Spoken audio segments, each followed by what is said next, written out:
Assalamualaikum warahmatullahi wabarakatuh. Semangat pagi anak-anakku.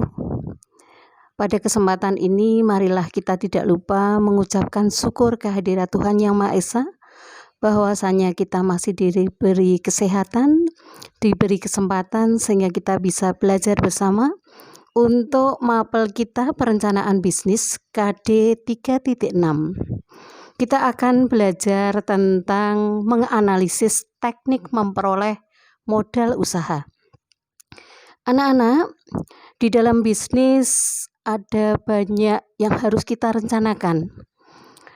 Kita persiapkan dengan baik sehingga nanti kelangsungan usaha bisnis kita akan terus berkelanjutan. Misalnya pada materi ini kita akan menyiapkan dulu yang namanya usaha, perlu modal usaha sebagai sesuatu yang pokok yang harus diupayakan, karena bisnis apapun itu, entah itu bisnis dalam usaha penjualan, perdagangan, ataupun bisnis menghasilkan produk dalam suatu usaha industri, pasti yang diperlukan pertama kali adalah kebutuhan akan modal. Modal itu sendiri adalah uang yang dipakai. Kita menuju ke pengertian modal anak-anak. Modal itu bisa berupa uang yang dipakai sebagai induk untuk berdagang, melepas uang dan sebagainya, yang nantinya dapat menghasilkan sesuatu untuk menambah kekayaan atau digunakan untuk menjalankan kegiatan bisnis atau kelangsungan sebuah usaha. Itu berdasarkan Kamus Besar Bahasa Indonesia. Kemudian kita akan melihat macam-macamnya. Kalau dilihat yang namanya modal, tadi ada definisi uang, tapi sebenarnya yang namanya modal itu kita lihat dari macam atau klasifikasi pengelompokan modal. Yang pertama akan kita lihat modal menurut bentuknya dulu. Dari bentuknya, modal ada yang disebut aktiva lancar anak-anak. Aktiva lancar ini habis dalam satu perputaran proses produksi, biasanya kurang dari 1 tahun. Apa misalnya? Misalnya adalah bahan baku.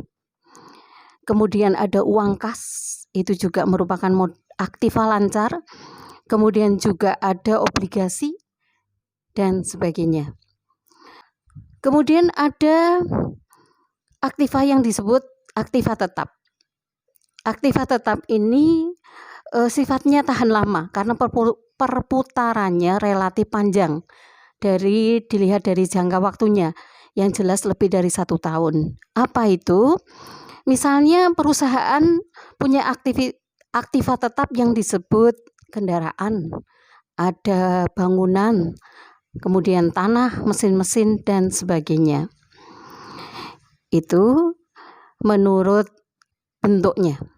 Kemudian modal menurut sumbernya, anak-anak kita lihat,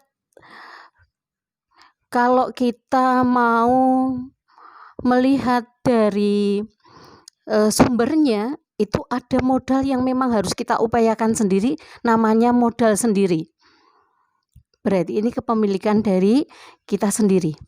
Tetapi modal itu bisa, kalaupun memang kita tidak memiliki modal sendiri, bisa diupayakan dari modal asing. Modal asing ini identik dengan modal pinjaman. Kita bisa minjam ke bank misalnya atau lembaga keuangan yang lain. Itu yang kedua. Yang ketiga, itu ada modal patungan. Modal patungan ini kita punya sendiri, tetapi masih didukung oleh yang sifatnya kemitraan pihak lain yang juga ikut berperan dalam permodalan untuk usaha yang kita miliki. Kemudian kalau kita menghendaki modal mana nanti yang akan kita gunakan anak-anak, yang namanya modal ini memang harus kita pikirkan dulu. Tetapi kita yang perlu pikirkan adalah bahwa setiap modal yang nanti kita akan gunakan itu masing-masing punya kelebihan dan kekurangan. Artinya kita harus melihat bahwa modal itu dari mana dan kita punya tanggung jawab apa terhadap modal yang sudah kita gunakan.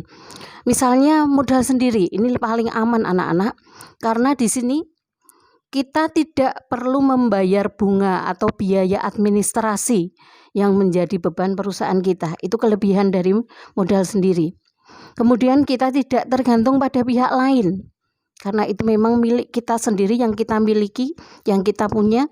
Kemudian yang ketiga adalah tidak memerlukan persyaratan untuk mendapatkannya, sehingga tidak perlu rumit atau lama untuk mendapatkan modal tersebut. Kemudian tidak ada keharusan untuk mengembalikan modal. Itu kelebihan dari modal sendiri.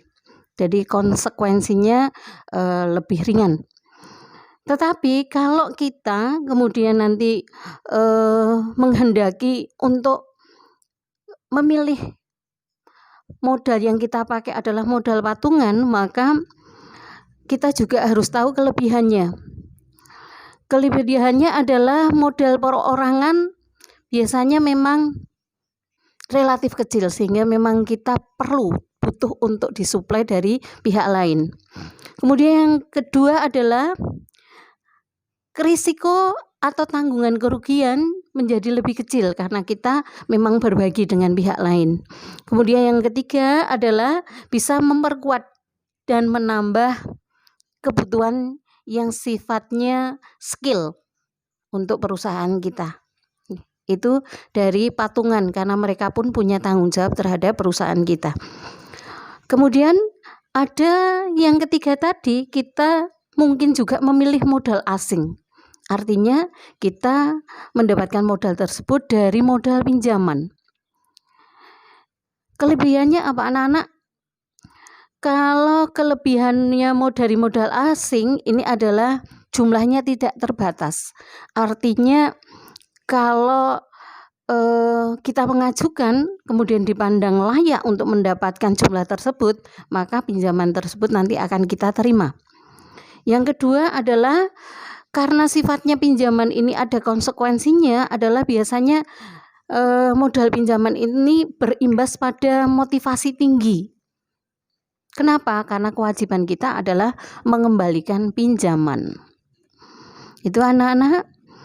Kemudian kalau tadi kita sudah melihat kelebihannya, kita juga harus tahu kekurangannya. Karena kekurangan ini kita harus pikirkan mana nanti modal yang nanti harus kita pilih yang akan kita pakai untuk usaha kita. Yang pertama adalah kekurangan dari modal sendiri. Tentu saja yang pertama adalah jumlahnya terbatas, karena memang ini tergantung pemilik, berapa dia punya uang, berapa dia punya harta, ya. Kemudian itu yang pertama. Yang kedua, modal sendiri jumlahnya tertentu, sehingga kesulitan apabila kita menarik modal dari saham-saham yang misalnya nanti akan kita perlukan untuk pertimbangan kinerja kita, itu ya. Jadi menarik modal itu sulit kalau kita punya usaha jumlah modalnya kecil. Kemudian yang ketiga, tentu saja karena ini modal sendiri, biasanya motivasi dari pemilik itu rendah juga. Karena apa? Ya resikonya ditanggung sendiri. Kemudian kekurangan modal sendiri sudah kita paparkan. Kita lihat kekurangan modal patungan. Modal patungan tentu saja punya kekurangan, kita harus berbagi. Yang pertama ini, kita harus berbagi keuntungan dengan pihak lain, mitra kita, yang mereka memang sudah memberikan modal ke usaha kita. Yang kedua, sering terjadi juga resiko perselisihan atau ketidakcocokan. Mungkin pemikiran, mungkin dalam pengembangan atau ekspansinya dan sebagainya. Karena memang yang terlibat di sini adalah bukan pemilik saja, tetapi individu yang lain, pihak lain, mitra kita. Kemudian yang ketiga adalah resikonya apabila mitra bisnis kita mundur di tengah jalan. Tentu saja ini menjadi hal yang berat. Artinya usaha kita modalnya semakin berkurang, dan ini nanti berimbas pada kelangsungan hidup usaha kita. Itu dari kekurangan modal patungan. Sementara kita akan melihat yang poin 3, kekurangan modal asing. Modal pinjaman ini tentu saja juga punya kekurangan. Kekurangannya adalah kita harus siap dengan resiko, di mana kita harus mengeluarkan selain pokok pinjaman yang harus kita bayar juga biaya-biaya. Di sini ada biaya bunga, biaya administrasi, biaya jasa, asuransi, metere, bahkan ada di dalamnya mungkin biaya provisi atau komisinya. Itu. Yang kedua, harus dikembalikan dalam jangka waktu yang sudah ditentukan. Artinya ini dirumuskan dalam perjanjian, sehingga mau tidak mau kita dalam jangka waktu tertentu harus sudah mengembalikan. Yang ketiga, beban moral. Ya, kekurangannya beban moral ini apabila perusahaan kita memang dalam kondisi yang kurang baik, misalnya sedang merugi, sementara kita juga harus mengembalikan pinjaman kita. Itu anak-anak kelebihan dan kekurangan dari sumber permodalan yang nanti kita akan pilih dari ketiga macam modal yang nanti kita akan gunakan dalam usaha kita. Kemudian anak-anak, yang namanya mendapatkan modal usaha, terutama ini bagi usaha asing, di mana kita akan meminjam dari pihak lain, tentu saja ada beberapa persyaratan yang biasanya dikenakan atau ditentukan oleh pihak bank misalnya. Tetapi secara umum akan kita lihat persyaratan apa saja. Apabila yang berhutang atau peminjam di sini adalah perorangan, yang pertama fotokopi identitas diri, bisa KTP, SIM atau paspor. Yang kedua, kopi akta nikah. Ya, kalau itu suami berarti harus ada persetujuan istri, sehingga nanti ada kopi akta nikahnya. Ada kopi kartu keluarga, ada fotokopi rekening koran atau buku tabungan bank. Kemudian yang berikutnya adalah fotokopi slip gaji. Itu biasanya kalau yang meminjam adalah debiturnya. Meminjam itu identik dengan debitur, anak-anak. Itu adalah perseorangan. Tetapi beda lagi dengan debitur berupa badan usaha atau perusahaan. Artinya yang meminjam di sini adalah sebuah usaha yang terdiri dari dikelola oleh beberapa orang, di mana mereka punya badan usaha. Yang pertama yang merupakan syaratnya adalah semuanya fotokopi dari identitas diri, tapi bukan pribadi, tetapi dari pengurus perusahaan. Kemudian dari yang kedua adalah fotokopi NPWP. NPWP itu adalah nomor pokok wajib pajak, harus difotokopi. Kemudian fotokopi SIUP. SIUP itu adalah surat izin usaha perdagangan. Kemudian fotokopi akta pendirian dan anggaran dasar perusahaan. Kemudian fotokopi TDP, tanda daftar perusahaan. Kemudian juga fotokopi rekening koran atau tabungan selama 3 bulan terakhir. Kemudian yang berikutnya adalah biasanya juga dilampirkan beserta dokumen-dokumen perusahaan yang sudah tadi Bu Guru jelaskan di atas, yaitu data keuangan seperti neraca keuangan, laporan rugi laba, dan catatan penjualan serta pembelian harian, serta data-data pembukuan lainnya. Itu anak-anak Tetapi sebelumnya, siapa saja sih lembaga-lembaga yang selama ini bisa menyediakan modal untuk usaha kita? Mungkin ada yang anak-anak perlu ketahui bahwa yang namanya lembaga penyedia modal tidak hanya pinjaman bank saja. Akan kita lihat yang pertama, ada yang namanya lembaga yang disebut leasing.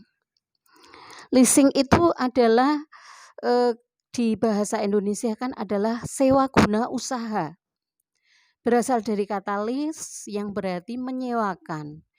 Bisnis leasing ini biasa kita temui misalnya untuk sewa guna usaha, misalnya untuk rumah, kendaraan, dan lain-lain. Baik itu diperlukan untuk kepentingan seseorang maupun untuk kepentingan sebuah badan usaha. Yang kedua, anak-anak, lembaga penyedia modal yang lain adalah koperasi. Koperasi ini juga badan usaha, hanya bedanya mereka itu punya asas yang namanya asas kekeluargaan. Sebagai penyedia modal, mereka memperuntukkan modal tersebut untuk para anggotanya. Misalnya yang untuk penyedia modal ini biasanya disebut koperasi kredit. Itu yang kedua.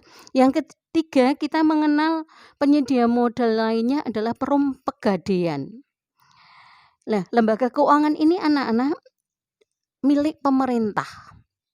Mereka menyalurkan pinjaman dengan tingkat bunga yang relatif rendah dengan jaminan biasanya adalah jaminannya barang tertentu.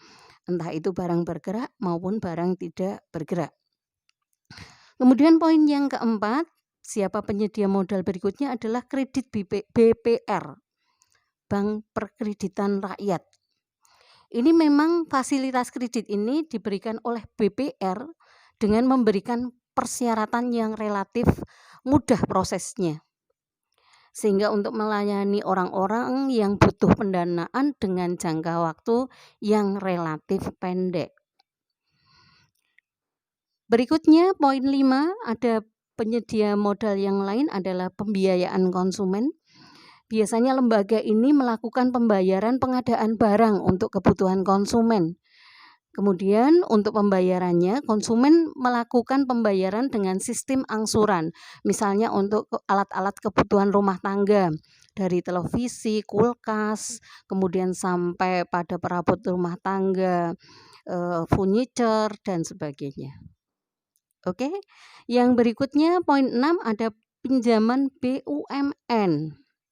Merupakan badan usaha yang dimiliki oleh pemerintah yang bertindak sebagai pemberi modal biasanya untuk UKM. UKM ini adalah usaha kecil dan menengah. Nah, artinya ini diperuntukkan bagi usaha-usaha yang memang membutuhkan kucuran dana segar dengan tentu saja relatif kecil untuk bunga kreditnya, sehingga ini sebagai suntikan dana. Kemudian yang berikutnya adalah pinjaman departemen. Ini juga yang punya polisi pinjaman departemen adalah pemerintah. Mereka memberikan kredit melalui beberapa departemen di bawah asuhan beberapa departemen. Misalnya untuk departemen pertanian, mereka juga memberikan kredit untuk targetnya adalah usaha kecil dan menengah. Kemudian perindustrian, biasanya departemen perindustrian juga departemen perdagangan. Mereka menyalurkan kreditnya juga sama dengan masyarakat yang punya usaha kecil dan menengah. Nah, anak-anak, semakin jelas tentang bagaimana permodalan dan teknis permodalan, bagaimana upaya yang dilakukan apabila kita menghendaki bisnis kita memperoleh modal, maka poin berikutnya adalah dari mana atau bagaimana cara memperoleh modal usaha bisnis kita. Yang pertama, mungkin solusi yang pertama adalah dari dana sendiri. Berarti ini milik dari si pemilik usaha. Tetapi juga poin yang kedua adalah mencari dana hibah perusahaan. Ya, dana hibah perusahaan. Jadi dari perusahaan lain menghibahkan hartanya. Kemudian yang ketiga adalah menjalin kerjasama dengan pihak lain, kemitraan. Ini juga tadi sudah kita bahas. Yang berikutnya adalah dari investor, sehingga kita perlu mencari investor yang mau menanamkan modalnya kepada usaha kita. Yang kelima, mengajukan pinjaman. Mungkin solusinya adalah pinjaman dari bank, jadi modal kita dari bank. Kemudian bagi hasil yang berikutnya profit, ya, sharing, artinya berbagi hasil nanti kalau kita memang menghendaki yang ini. Kemudian kredit tanpa agunan, artinya ini kita mencari kredit-kredit yang tanpa jaminan. Kemudian yang terakhir adalah modal ventura. Modal ventura adalah modal dari asing atau kita join dengan usaha asing, ya. Ini yang kita harus pelajari dari permodalan itu, sehingga nanti akan ada solusi bagaimana kita membutuhkan modal dan dari mana modal itu akan kita peroleh. Kita sudah tahu pembahasannya, anak-anak. Demikian anak-anak, permodalan ini kalian bisa belajar sendiri lewat PPT yang nanti akan Bu Guru share. Kemudian kalian nanti ada tugas yang harus dikerjakan setelah Bu Guru menjelaskan dari daring ini. Terima kasih atas perhatiannya. Selamat belajar dan pelajari dengan baik materi ini. Wassalamualaikum warahmatullahi wabarakatuh.